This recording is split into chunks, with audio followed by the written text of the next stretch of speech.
Hi all, welcome to the Toss academy. ഇന്നത്തെ class നമ്മൾ deal ചെയ്യുന്ന രണ്ട് പ്രീവിയസ് ഇയർ ക്വസ്റ്റ്യൻസ് ആണ്.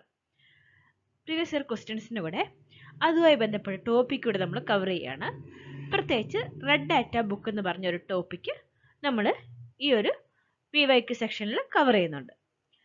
അതുപോലെ കുറച്ച് പ്രത്യേകതയുള്ള ദിവസം, ഇപ്പോൾ ലോക വനദിനം, ലോക ജലദിനം ഇതൊക്കെ നിങ്ങൾ കേട്ടിട്ടുണ്ടാവും അല്ലേ? ഇതെന്താണെന്ന് അറിയാമോ? അതൊക്കെയാണ് നമ്മൾ ഇന്ന് ഈ ക്ലാസ്സിൽ ഡിസ്കസ് ചെയ്യുന്നത്. അതൊക്കെ വളരെ ഇമ്പോർട്ടൻ്റ് ആണ്. അപ്പോൾ നമുക്ക് ക്ലാസ്സിലേക്ക് കടക്കാം. ആദ്യത്തെ ചോദ്യം, അന്താരാഷ്ട്ര മണ്ണ് ദിനം എന്നാണെന്നാണ്.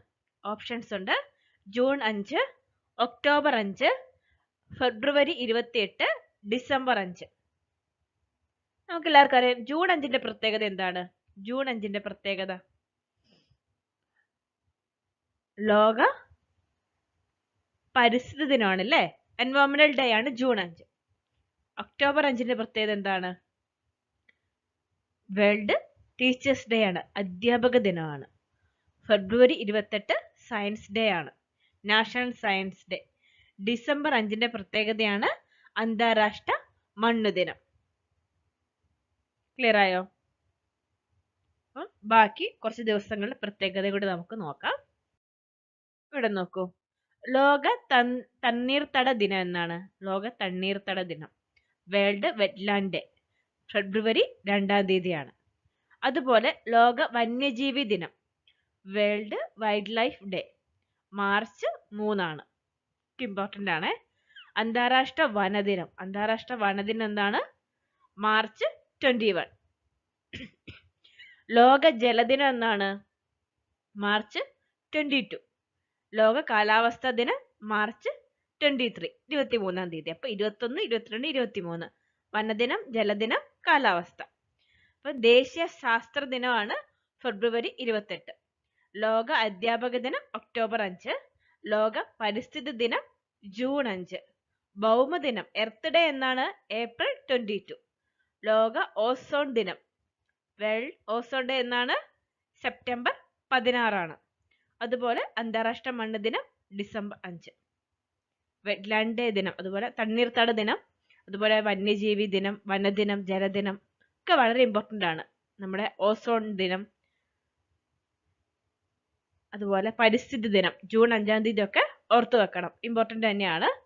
മാക്സിമം നിങ്ങൾ ഇത് ഇടയ്ക്കിടയ്ക്ക് റീകളക്ട് ചെയ്യുക, പഠിച്ചിട്ട് ഇടയ്ക്കിടയ്ക്ക് ഓർത്ത് നോക്കുക. അപ്പം നമ്മൾ അത് മനസ്സിൽ പതിഞ്ഞോളും തന്നെ. എന്തെങ്കിലും ചെറിയ ചെറിയ ട്രിക്കുകളൊക്കെ ഉപയോഗിച്ച് എന്തെങ്കിലും ബർത്ത്ഡേയോ കാര്യങ്ങളൊക്കെ ഓർത്ത് വെച്ച് അതുമായിട്ട് റിലേറ്റ് ചെയ്ത് പഠിക്കുക. രണ്ടാമത്തെ ക്വസ്റ്റ്യൻ, റെഡ് ഡാറ്റ ബുക്കിലെ പിങ്ക് പേജുകൾ സൂചിപ്പിക്കുന്നത്. ഓപ്ഷൻ 1, ഗുരുതരമായ വംശനാശ ഭീഷണിയുള്ള ജീവിവർഗം. ഓപ്ഷൻ 2, വംശനാശ ഭീഷണി അതിജീവിച്ചത്. ഓപ്ഷൻ 3, വംശനാശ ഭീഷണി നേരിടുന്നത്. ഓപ്ഷൻ 4, ഇവയെല്ലാം. ഈ ക്വസ്റ്റ്യനിലേക്ക് കടക്കുന്നതിന് നമുക്ക് മുമ്പ് നമുക്ക് റെഡ് ഡാറ്റ ബുക്കിനെ കുറിച്ച് ഡീറ്റെയിൽ ആയിട്ട് നോക്കാം. എന്താണ് റെഡ് ഡാറ്റ ബുക്ക്? നമ്മളെല്ലാവരും പഠിച്ചിട്ടുള്ള കാര്യമാണ് അല്ലേ? ഭീഷണി നേരിടുന്ന ജീവികളുടെ IUCN റെഡ് ലിസ്റ്റ് എന്നും അറിയപ്പെടുന്ന റെഡ് ഡാറ്റ ബുക്ക് സസ്യങ്ങളുടെയും ജന്തുജാലുക്കളുടെയും ആഗോള സംരക്ഷണ നിലയുടെ സമഗ്രമായ രേഖയാണ്. വംശനാശ ഭീഷണി നേരിടുന്ന ജീവികളെക്കുറിച്ചുള്ള വിശദമായ വിവരങ്ങൾ ഇത് നൽകുന്നു. വളരെ ഇമ്പോർട്ടൻ്റ് ആയ കുറച്ച് കാര്യങ്ങൾ നമുക്ക് ഈ ബുക്കിലുള്ളത് അല്ലേ? നമ്മുടെ ഈ ലോകത്തിൽ ജീവിക്കുന്ന ജന്തുക്കളുടെ സസ്യങ്ങളുടെ ഒക്കെ ഒരു അവസ്ഥ, അവരുടെ എങ്ങനെയാണ് അവരുടെ സ്റ്റാറ്റസ് ഉണ്ടാവില്ല ഭൂമിയിലെ, എൻഡേഞ്ചേർഡ് ആണോ അതോ അവര് എൻഡേഞ്ചേർഡിന്റെ വക്കിലാണോ, നശിച്ചു പോയതാണോ, അങ്ങനെയുള്ള കാര്യങ്ങളൊക്കെ പറയുന്ന ഒരു ബുക്കാണിത്. മറ്റൊരു പേരാണ് IUCN റെഡ് ലിസ്റ്റ് എന്ന് പറയുന്നത്. ക്ലിയർ ആണോ? ഇതിന്റെ പ്രധാന ഒബ്ജക്റ്റീവ് അല്ലെ പ്രധാന ഉദ്ദേശം എന്താണ്? എൻഡേഞ്ചേർഡ് ആയിട്ടുള്ള അല്ലെങ്കിൽ അപകടത്തിലായ മൃഗങ്ങൾ, സസ്യജാലങ്ങൾ, ജലജീവികൾ എന്നിവയുടെ നിലവാരം അവതരിപ്പിക്കുന്നതാണ് പ്രധാന ഉദ്ദേശം. The main objective is to present the conservation status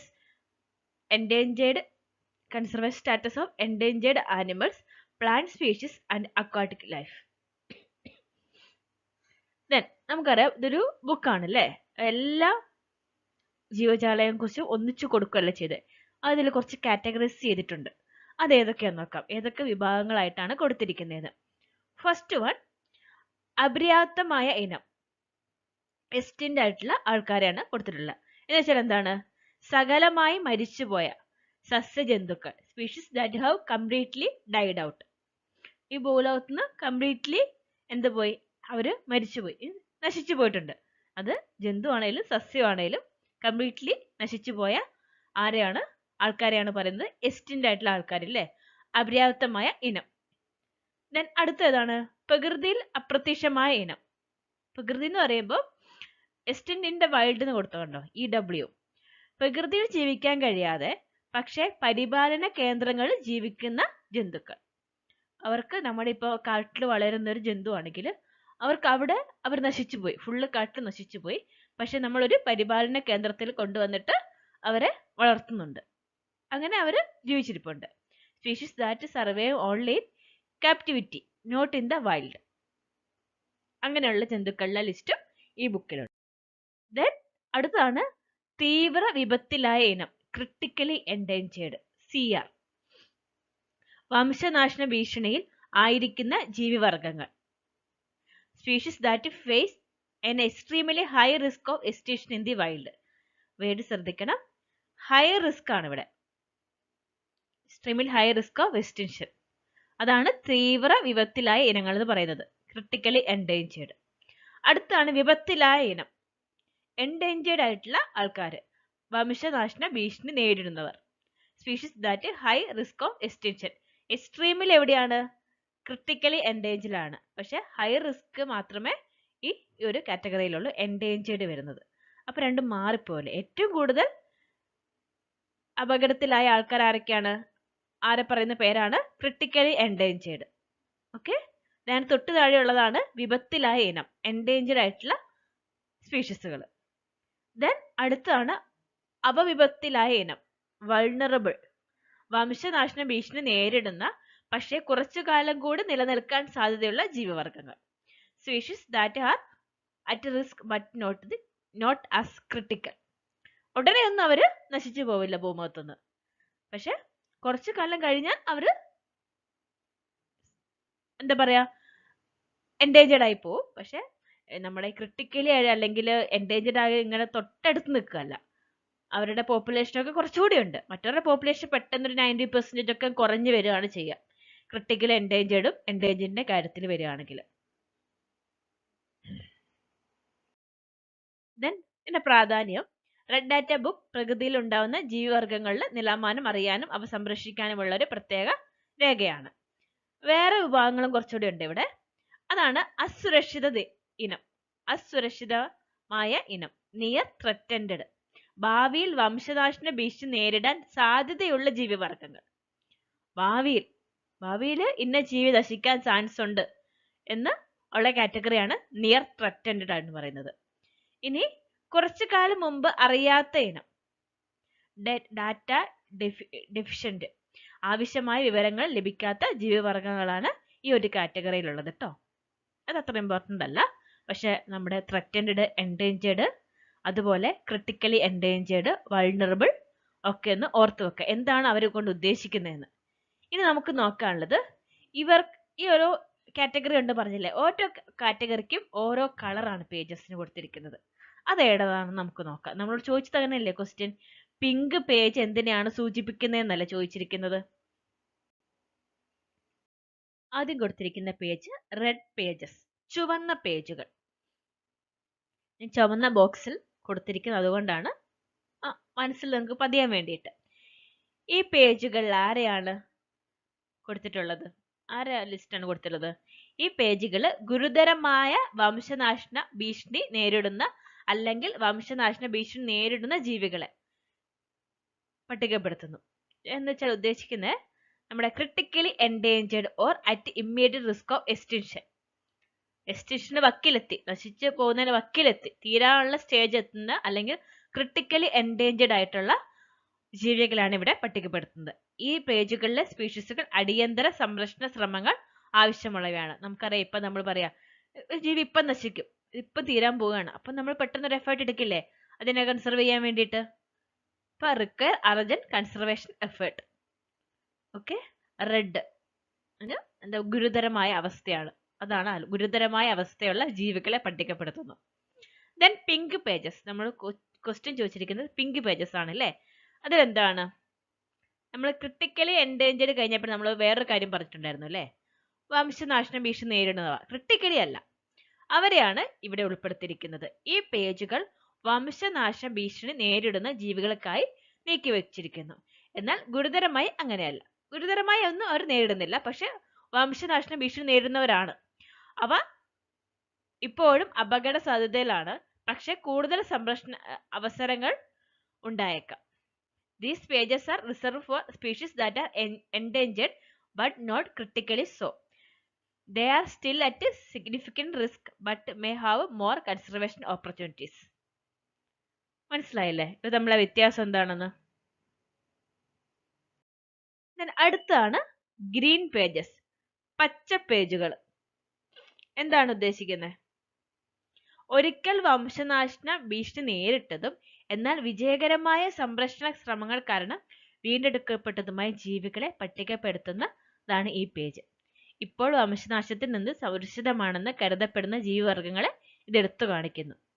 അപ്പോൾ ഒരിക്കൽ വംശനാശന ഭീഷണി നേരിട്ടവയാണ്, എന്നിട്ട് നമ്മൾ കൺസർവേഷനൊക്കെ തുടങ്ങും, അങ്ങനെ വീണ്ടും തിരിച്ച് വരുന്നു.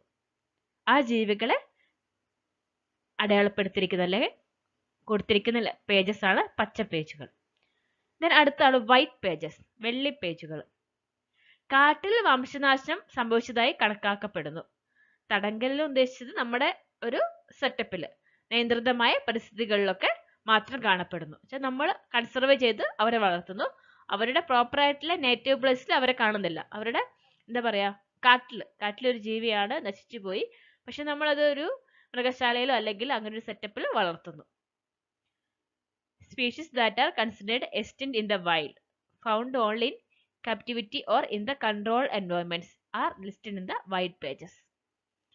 Clear ആയോ? അടുത്താണ് യെല്ലോ പേജസ്, മഞ്ഞ പേജുകൾ.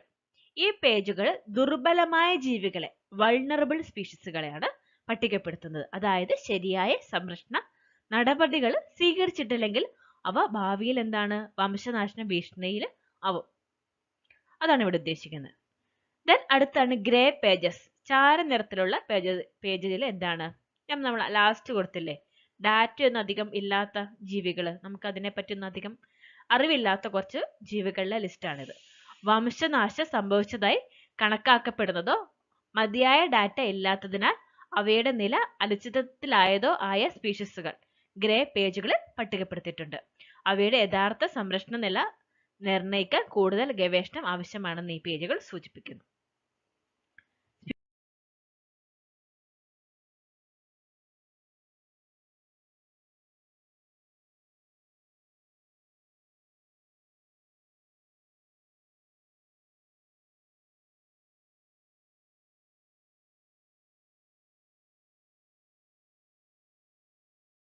ക്വസ്റ്റ്യൻ ഒന്നുകൂടെ നോക്കിയാലോ, ആൻസർ ചെയ്യാൻ പറ്റത്തില്ലേ?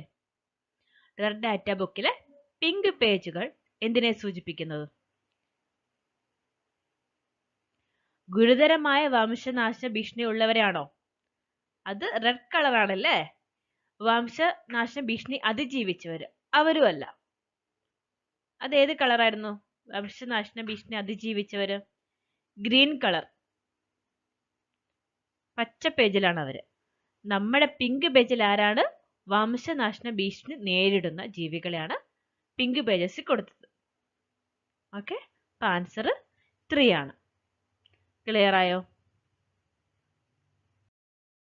ഇന്നത്തെ ക്ലാസ്സിൽ നമ്മൾ 2 ക്വസ്റ്റ്യൻ ഡിസ്കസ് ചെയ്തിട്ടുള്ളൂ അല്ലേ. 2016 ഒക്ടോബറിൽ ചോദിച്ച ക്വസ്റ്റ്യൻ ആണ്. പക്ഷെ അതിലൂടെ നമ്മൾ ഒരുപാട് കാര്യങ്ങൾ പഠിച്ചിട്ടുണ്ട്. ഇപ്പൊ റെഡ് ഡാറ്റ ബുക്ക് എന്ന് പറഞ്ഞ ടോപ്പിക് നമ്മൾ കവർ ചെയ്തു. അതുപോലെ മറ്റ് സ്പെഷ്യൽ ഡേയ്സ്, പ്രത്യേകതര ദിവസങ്ങൾ കുറേ എണ്ണം പഠിച്ചു. ഇതൊക്കെ എക്സാമിന് വരാൻ ചാൻസ് ഉള്ള ഒരു ഏരിയാസ് ആണ്. അപ്പോൾ ക്ലാസ് കണ്ടിട്ട് ഡൗട്ട് ഉള്ളവർക്ക് കോൺടാക്റ്റ് ചെയ്യാവുന്നതാണ്. Thank you.